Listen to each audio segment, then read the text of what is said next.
What's up, everyone, and welcome back to my channel. Today, we're going to be talking about things that I packed to spend a year in Uganda as a full-time missionary.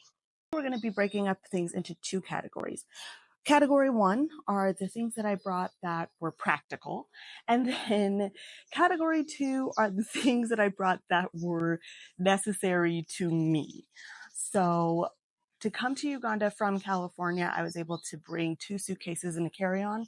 And for me, packing was a challenge. I'm usually a very light packer. Normally when I travel, I only bring a carry-on.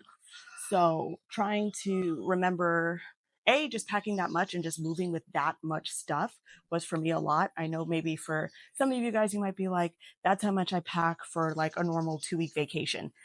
So how on earth did you pack for an entire year? So we're going to talk about some of the things that I brought, and maybe I'll even share a little bit about what I didn't bring. Practical things. Travel first aid kit. I got this on Amazon, and yeah, I haven't had to use it yet, thank God. So far I've been in Uganda for about 3.5 months, almost 4 months. So yeah, haven't needed this yet, but great to have on hand just in case. On the necessary to me side, I brought hair care products. So I brought like a year's supply. I brought 3 of these leave-in conditioner and 3 of these, which is like a twisting souffle, because I usually do twist outs with my hair. So yeah, I brought those things because, oh, mosquito. I brought these things because it took me basically my entire life, like a good 30 years, to find products that work for my hair, to learn how to do my own hair, how to care for my own hair. I was not willing to go through that process all over again. So yeah, I brought enough hair care products last week for the year. Am I open to finding alternative hair care products here? Yes, I'm open to finding alternatives here, but I just didn't want to make that a necessity, and I didn't want to have to deal with like not feeling my best or looking my best or struggling with my hair to the list of things that you have to adjust to in a new country. I wanted to give myself a grace period at the very least. Other practical thing that I brought was this headlamp. I also got it on Amazon, and I bought it with the intention thinking for like, I don't know, church planting, camping out, but I've actually used it a lot here in the house whenever the power's out. So it's come in handy for that. On the necessary to me side of things, I brought a Bible. Well, you're like probably thinking, Marissa, a Bible is necessary, you're a missionary. I brought 3 Bibles. Yeah, I brought 3 Bibles. So this one, because okay, this one is like a little small like travel Bible for, when I don't want to carry something bulky. And then this one is a study Bible with lots of notes, really helpful. And then this one was a gift. So this one came from the staff at my church, and they all wrote like notes and stuff on the inside cover, and they also like highlighted scripture for me. Also probably going into that category of necessary to me, I also brought 5 journals, but they have different uses for them. Like I have a dream journal, I have like my regular journal, I have a notebook that I take notes at church in, or that I write my own notes when I'm like preparing a sermon. I have my old notebook, my old journal. And then the 5th one is a journal that I have that I started writing like a fiction story in that I never finished. We'll see if I ever finish that. Practical. I brought these. These I also got on Amazon.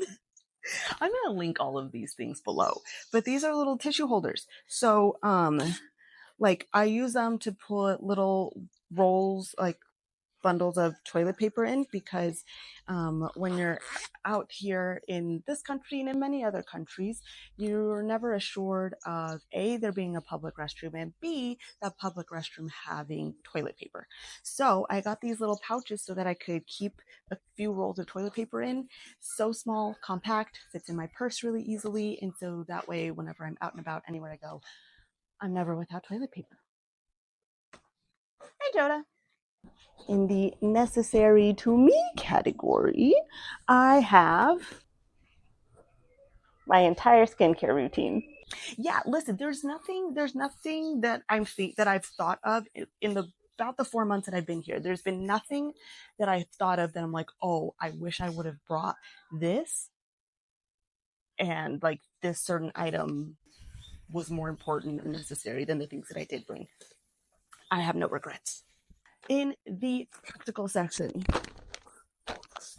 hygiene products, pads and tampons. So I actually have a bit of an allergy to a lot of brands of pads and tampons. So I have to buy organic ones. And so I brought an entire year's supply of these. It's just not something I was willing to be without. Yeah. Necessary to me. Artwork. They actually have a lot of great artwork in this country, and next week I'm hoping to go to Kampala and actually buy a couple more pieces. One of my favorite things to do when I travel is to actually pick up some small piece of artwork from wherever it is that I go. So yeah, this one I got when I spent a weekend in Santa Barbara. It gives me like a homey feel. So no regrets. Practical side.